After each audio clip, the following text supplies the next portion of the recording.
We have a special opportunity today, of course. Those of you who are here live, we have a new fellow here at the Verasage Institute. So we are very proud for Matthew to come up and give his first ever fellow DET talk. Welcome, Matthew Burgess. Thank you. Thank you very much. Thank you. Going to ask a few questions today, maybe a little bit inspired by yesterday. And the first one is, what if we should be talking about the firm of now instead of the firm of the future? The second one is what I call the rule of Richards, and that is, what if we're not actually doing enough? I look at the Rolling Stones and ask, how can these guys in their 70s be doing this? What if we are actually not doing enough? Next one, and you've all seen this one. What if, for these companies, the largest transporter of people in the world today will be a cab-like company that doesn't own a single cab? Or the largest provider of hotel-like accommodation today won't own, or does not own, a single hotel room? And what if we say that our biggest asset are our teams as professional service firms? What if that is wrong? What if that is wrong? What if everything that is old is new again now? If I pull this out very carefully. Oh, Ed's into it. Now, there are some rules, and the first rule is that that has to come back to me. That on eBay, that is a $200 product. And in case you're in any doubt, why wouldn't you be paying $200? It is a game and a clock all at once. Unbelievable value. Unbelievable value. There will be prizes. There are props. Who knows what this is? John Chisholm is disqualified. This took me 8 months to get approval for in the old firm. I was part of a very large firm, one of the biggest independent law firms in Australia.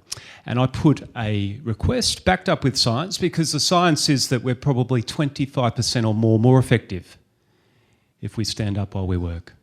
And it took me 8 months to go through a committee to get a stand-up desk approved. The answer was no. And I built my own. That one's worth $5. And I still use it today to remind myself that we will never have committees at our little place. Everyone got this principle? Yeah. Ask yourself, are you stuck in the middle?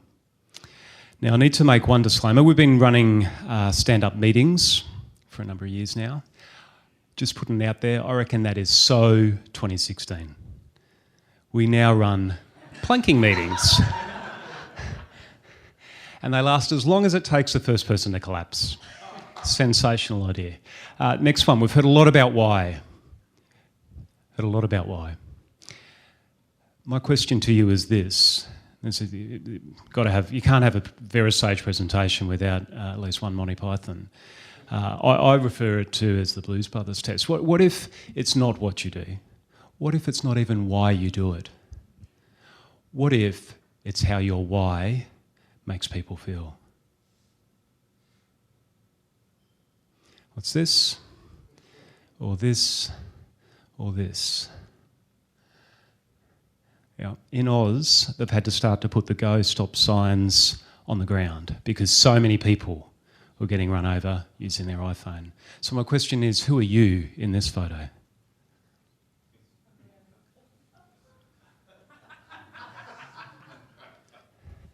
Everyone know what Zomet is? If you don't, Google it. Tim is disqualified from every question. Tim said it, it's zero moment of truth. And the issue is this, we call it the rule of 7-11-4, and what we want to ask you is this. Not saying it's true, but what if, in order for people to engage with you at all, you need to be providing 7 hours of completely free content, and not glib content, I'm talking astronomically valuable free content that people engage with 11 separate times in 4 separate medias. And that's not, I've got a Facebook account and a LinkedIn account. That's 4 unique medias. What if that's the new criteria before someone wants to engage with your organisation and your business? And what if this is one of the most important quotes that we'll see this year?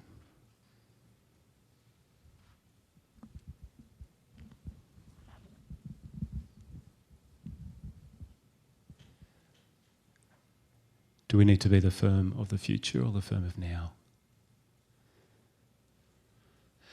Okay, a couple of disclaimers. Our place has been on this, on the other side. I also need to disclaim that I'm probably the inspiration for Greg's piece. For 16 years, I adopted the Tim Williams approach to life, and I specialised. And my specialisation? Filling in timesheets. Between 2,700 and 3,200 chargeable years every single year. Youngest ever partner at one of the biggest firms in the country. People talk about Verasage changing their lives. John Chisholm and Ron Baker saved my life. Slight differentiation. When we got out of the big law machine, we had a very simple business model. We simply did everything the big law firms did and did the exact opposite.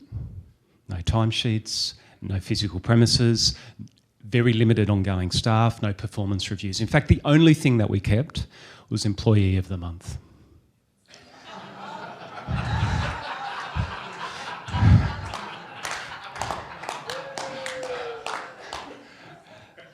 I was the only team member for the first 3 months. We got rid of that. We've got about 30 staff. We've got about 30 staff in a traditional sense, about 70 across the firm, and it's about 3.5 years. Growth for growth's sake, Ron will finish the quote for us, is irrelevant.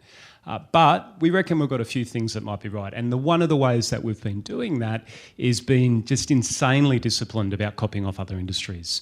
So everyone remember this, or the Aussies will? This is all you can eat. We've built an all-you-can-eat model where you can get vast amounts of legal product on a subscription basis. Okay, really, really interesting. Who knows what this is? John, I think we need to disqualify Ron Baker from this. I'm sure he will have researched this in his latest book. If you don't know what it's Tinder. If you don't know what Tinder is, Google it, but use Ron Baker's phone to do that. We've Tinderised our apps. So we've got apps about death and tax, and we've Tindified them. Okay? Really, really interesting. And the way we've done that is what Tim Williams will tell you as MVP. We call it the rule of 1-1-90. So none of our business plans, none of our products, none of those things that we talk about take us more than 90 days to be live in the marketplace. We only have one on the go at a time, and we only allow one person to be accountable to deliver that solution, the rule of 1-1-90. Pop quiz. The PayPal mafia. Okay, we, like all of us, are just insanely passionate about the Picasso or the Jobs quote, the good artists borrow, the great artists steal. They steal from other industries, and we reckon PayPal, or the founders of PayPal, are pretty interesting. When you put up the Teslas and YouTube and LinkedIn, some really interesting business models sitting behind them. But we also try to keep things as simple as we possible. Gandhi's possessions are date of death. Can less be more?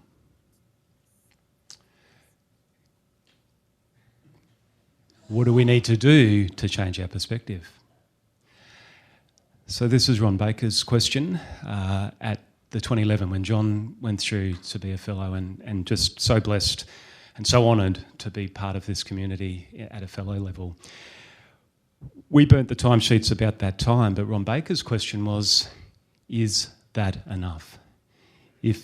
Is that enough? And his mantra at the time, as understood it, was publish or perish. Now, I'd never even thought about writing a book before I met Ron Baker. Since then, we've written a few. This was our very first one. It's co-authored with Greg Kite. I'll just ask you, if you could just read us out the index of that book, if you just let us know. It's blank. Oh, it's completely blank. Thanks, Craig. Thanks for nothing. The really interesting thing that we've found, though, so we've written 1.5 5 million words of published material over the last few years across every genre. But what we've found, and we've got giveaways, as we said we would, and Shauna's going to help me out here. So we've written the Bible of what we say defines success. We've written our complete firm's business plan. We've released as a book. Information is designed to be free. But what we've learned is that it's the stuff that's a little bit left of centre, like this thing that's going viral on LinkedIn at the moment. This one here, which you will have all seen.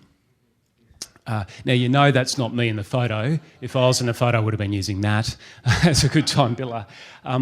It's the things a little bit left of centre that is just going absolutely crazy in terms of us creating this position in the marketplace. So much so that our biggest selling book, 101 of the greatest ever lawyer jokes written. Unbelievable.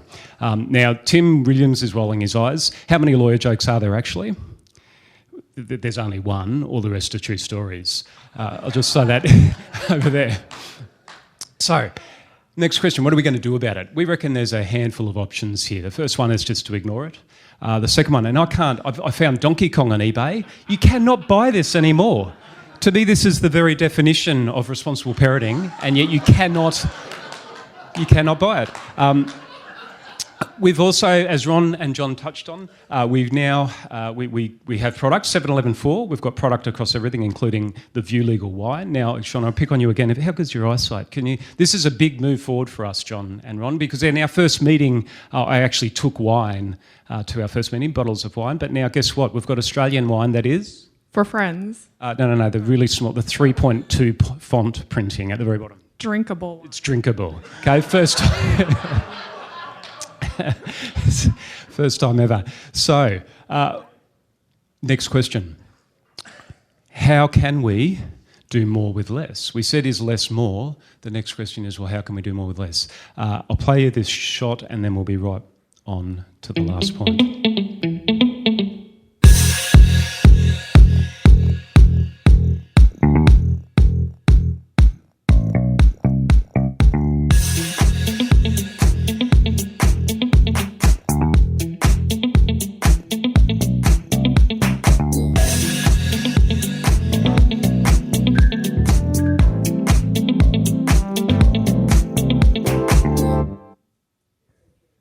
Righto.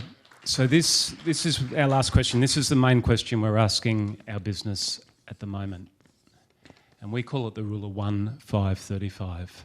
The Rule of 1, 5, 35 says this: none of us should be doing anything in our businesses if a computer can do it, so in other words, it can be done in less than a second. If the Indians can do it, in other words, we'd be paying less than $5. Or unless we're willing to do it for 35 hours in any 24-hour period. Because that's what you get when your business follows the sun around the world to get things delivered into your business. The Rule of 1, 5, 35. That video satisfies the 1, 5, 35 rule. And I reckon if we made it 18 months ago, it would have been a $15,000 exercise and taken months, and yet we delivered it under the 1, 5, 35. If the firm of the future is now, how do we become a new firm of the future?